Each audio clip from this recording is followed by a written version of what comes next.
Kyk wie kom daar! Ons koffietrollie!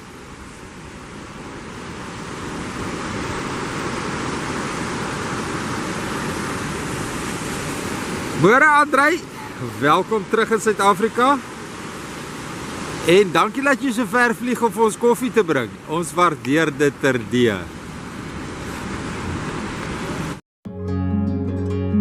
Welcome to St Lucia Experience, recorded here in St Lucia Beaches by Petrus Vivius and his favorite beach, Pardette.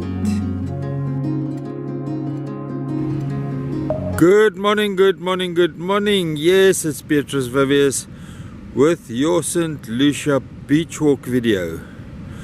Today the theme is going to be, how long will the estuary mouth stay open?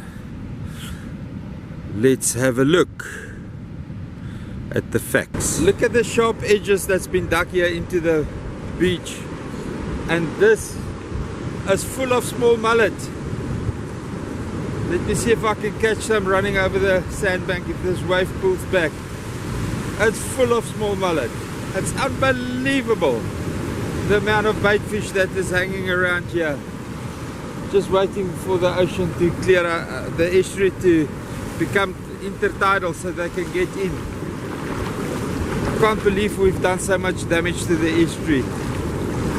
I can't believe it.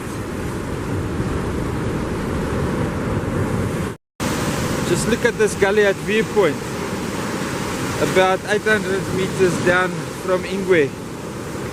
It's just beautiful, beautiful, beautiful. Here the water is hot. There at Ingwe the water was cold. Absolutely fantastic.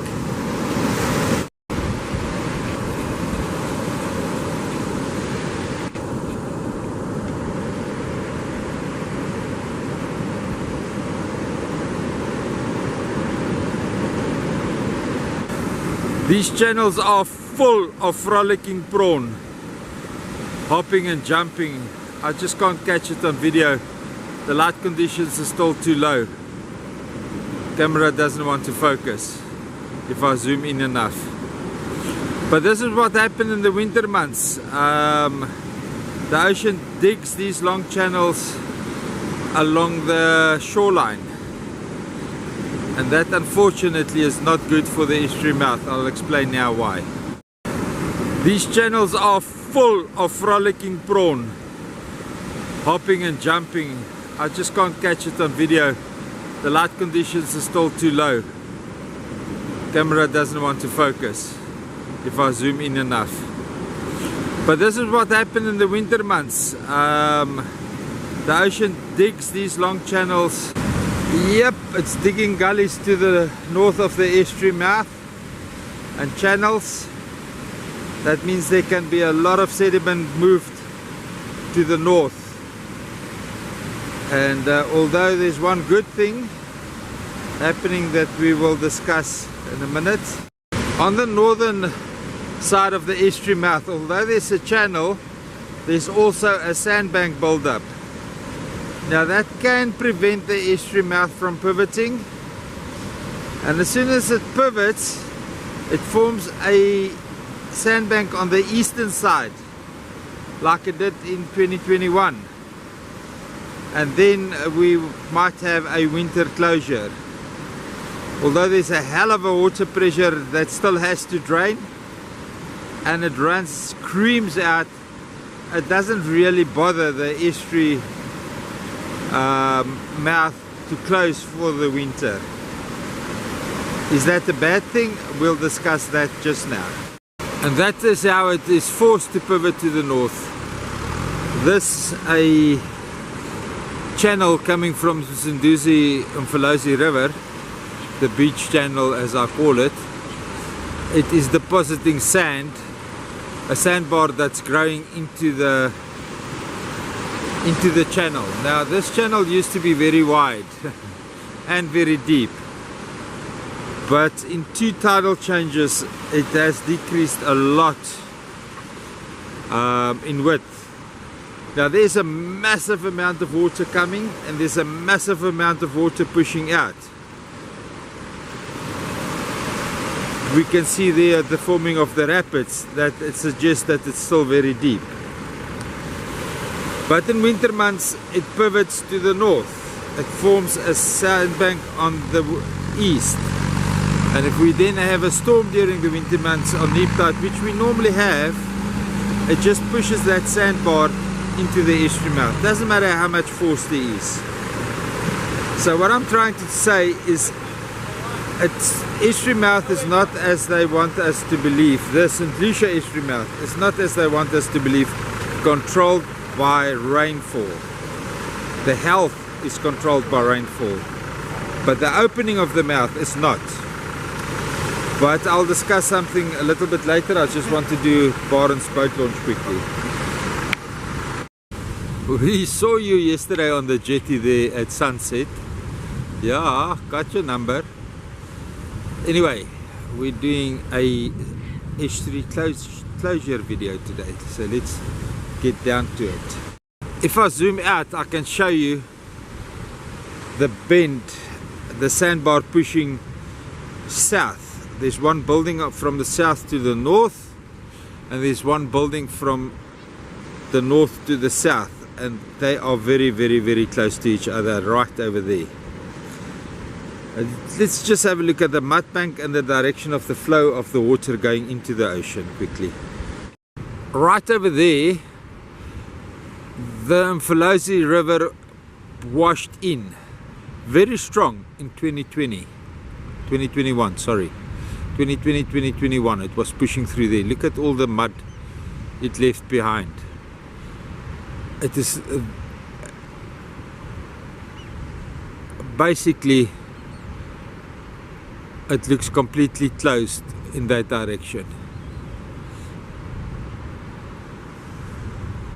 Over there we've got a yellowbill stork drinking water. We can see how big and high this mud is. Now this mud has formed a northern pier, and it's not really breaking up like it did in 2021. In 2021 we had big chunks of mud lying all over the beach, from the estuary mouth all the way to Ingwe Beach. Now we have none of that. We just have smooth surfaces on the mud. Now that is the channel coming down there, and it's already making an S.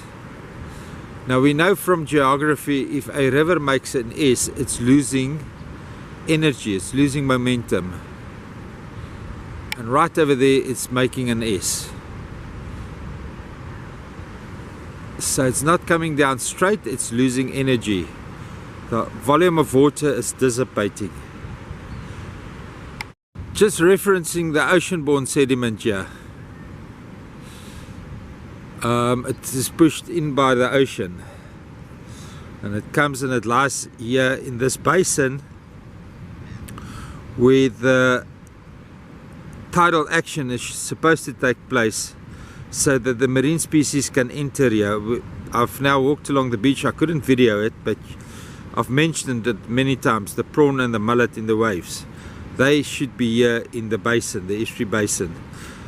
That is their nursery, and they can't get in because there's no basin for them to get into. So whether the people like me or not, the fact is we need an estuary to function at least 8 months of a year to have a healthy estuary system. Are we going to get it back to where it was in the 1980s? No. We don't have the political nor the social will to dredge a man-made aquarium again. So no, we won't get it back to the 80s. But we need to get it functioning. And we can't sit and pray that it's going to happen. This is human intervention through the GEF5 project and people living in the mountains. Now mountains would have eroded anyway. We as humans just speed up the process. And we have to mitigate it either there in the mountains or here at the estuary.